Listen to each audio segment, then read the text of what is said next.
ದ್ವೇಷ ಭಾಷಣ ಮಸೂದೆಯನ್ನು ಕಾಂಗ್ರೆಸ್ ಪಕ್ಷ ತಂದಿದೆ ತಮ್ಮ ಹುಳುಕನ್ನು ಮುಚ್ಚಿ ಹಾಕಿಕೊಳ್ತಕ್ಕಂಥ ಸಲುವಾಗಿ. ಯಾಕೆ ಅಂತ ಹೇಳಿದ್ರೆ ಸರ್ಕಾರ ಬಂದು 2.5 ವರ್ಷಗಳಾಗಿದೆ.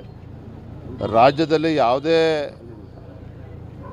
ಗ್ರಾಮಗಳಿಗೆ ಹೋದರೂ ಕೂಡ ರೈತರು ಬಡವರು ಇವತ್ತು ಚೀಮಾರಿ ಆಗ್ತಾ ಇದ್ದಾರೆ ಕಾಂಗ್ರೆಸ್ ಸರ್ಕಾರಕ್ಕೆ.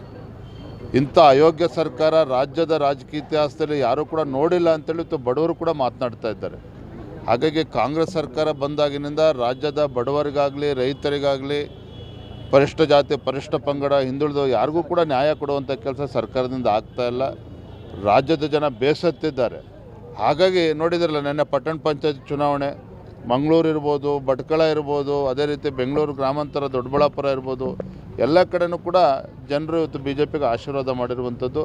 ಇದರಲ್ಲೇ ಗೊತ್ತಾಗ್ತಾ ಇದೆ ಈ ಕಾಂಗ್ರೆಸ್ ಸರ್ಕಾರ ತನ್ನ ಜನಪ್ರಿಯತೆನ ಕಳೆದುಕೊಂಡಿರ್ತಕ್ಕಂಥದ್ದು ಅಷ್ಟೇ ಅಲ್ಲ, ಜನರು ಇವತ್ತು ಹಿಡೀ ಶಾಪ ಹಾಕ್ತಾ ಇದ್ದಾರೆ. ಹಾಗಾಗಿ ತನ್ನ ಹುಳುಕನ್ನು ಮುಚ್ಚಿ ಹಾಕೊಳ್ಳುವಂಥ ಸಲುವಾಗಿ ಯಾವುದೇ ಒಂದು ಟೀಕೆಗಳು ಬರಬಾರ್ದು ಸರ್ಕಾರದ ಬಗ್ಗೆ. ಇವತ್ತು ಏನು ಇಂದಿರಾ ಗಾಂಧಿಯವರು ತುರ್ತು ಪರಿಸ್ಥಿತಿನಲ್ಲಿ ಏನೋ ಒಂದು ಆ ರೀತಿ ಒಂದು ಎಮರ್ಜೆನ್ಸಿ ಇರುವಂಥ ಕೆಲಸ ಮಾಡಿದ್ರು. ಈ ಸಿದ್ದರಾಮಯ್ಯ ಸರ್ಕಾರ ಅದು ಮತ್ತೊಮ್ಮೆ ಅನುಷ್ಠಾನ ಮಾಡೋದಕ್ಕೆ ಹೊರಟಿದ್ದಾರೆ. ಆದರೆ ಇದರಲ್ಲಿ ಯಾರೂ ಕೂಡ ಹೆದರುವಂಥ ಪ್ರಶ್ನೆನೆಲ್ಲ. ಭಾರತೀಯ ಜನತಾ ಪಾರ್ಟಿನೂ ಕೂಡ ಬೀದಿಗಳದ್ದು ಹೋರಾಟ ಮಾಡ್ತೀನಿ ನಿಟ್ಟಿನಲ್ಲಿ.